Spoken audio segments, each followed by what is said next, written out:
Hey there, thanks for tuning in. So I want to make a real quick video, approximately 3 to 4 minutes, because we're going on vacation in less than 2 hours. So I got to finish packing, and then we're out of here. While we're on vacation, I'm almost sure, matter of fact, I'm pretty positive, I'm going to be playing a little blackjack. And I was thinking about, I like to be an advantage player when I go to the casino. First of all, it sounds cool, advantage player. But an advantage player is playing with an advantage. So when I play blackjack, I've studied perfect basic strategy.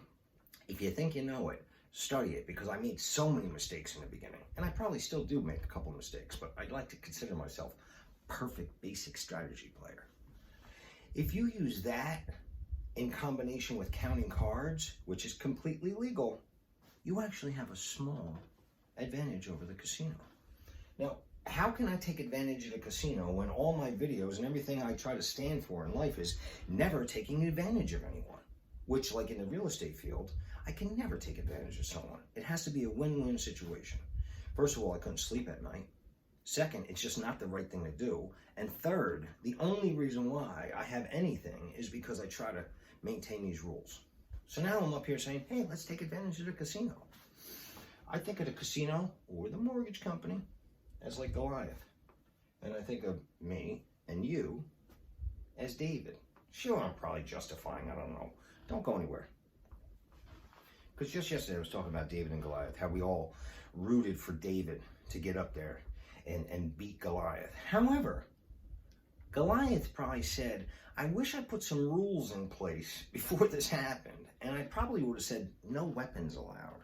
Like no slings. Like this guy comes in with a sling. However, the rules were anything goes.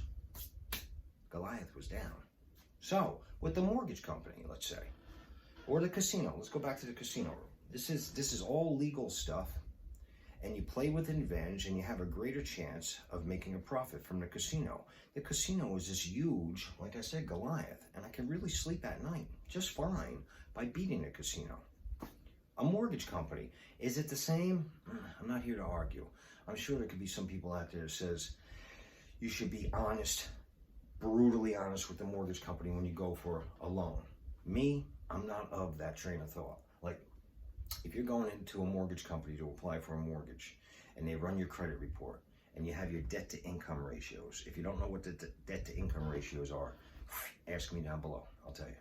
And they're running your debt to income ratios, right? And they're just on the money. You're just going to qualify for this loan. Do you want to be brutally honest and say, oh, you know what, Mr. Loan Officer? My Uncle Bob, he also gave me a loan a couple of years ago. It's $500 a month. You might want to include that in there on that application. It's nowhere to be seen. It's not on paper. Do you want to be that brutally honest and then get turned down for the mortgage? No, I don't think so. And the mortgage company isn't saying that you should do that. So this is all legal. So here's where I'm going with this.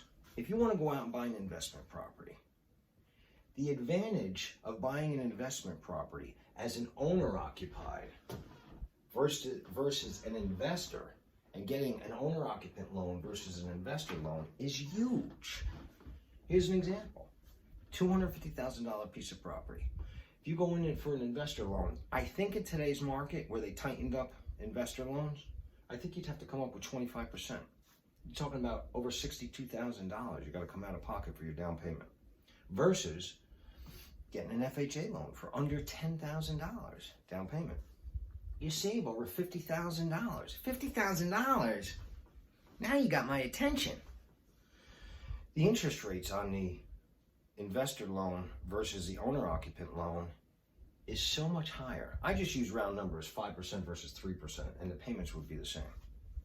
So you'd have to pay over $50,000 more for an investment property and pay a higher interest rate.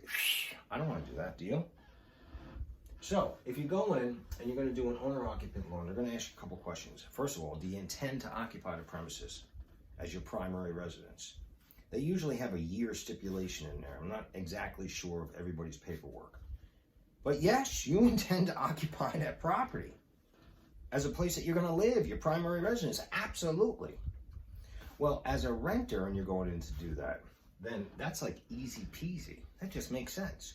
Well, I'm currently renting and I'm going to buy a house to live in. It just makes sense. I don't think any red flags would go up or anything. However, if you own your house and you're going out to buy an investment property and you're calling it owner occupant, it gets a little more complicated. You're going to have to provide them with a lease on your property, sometimes some other further documentation, and it's a little bit more complicated. Some people might say it's too complicated. If it's too complicated, then you don't have to do it. However, if saving $50,000 in this example is worth it to you, then you might want to get creative. You might want to be the advantage player at the mortgage company. All right, so listen, I'm going on vacation and I'm going to tell you how it is when I come back.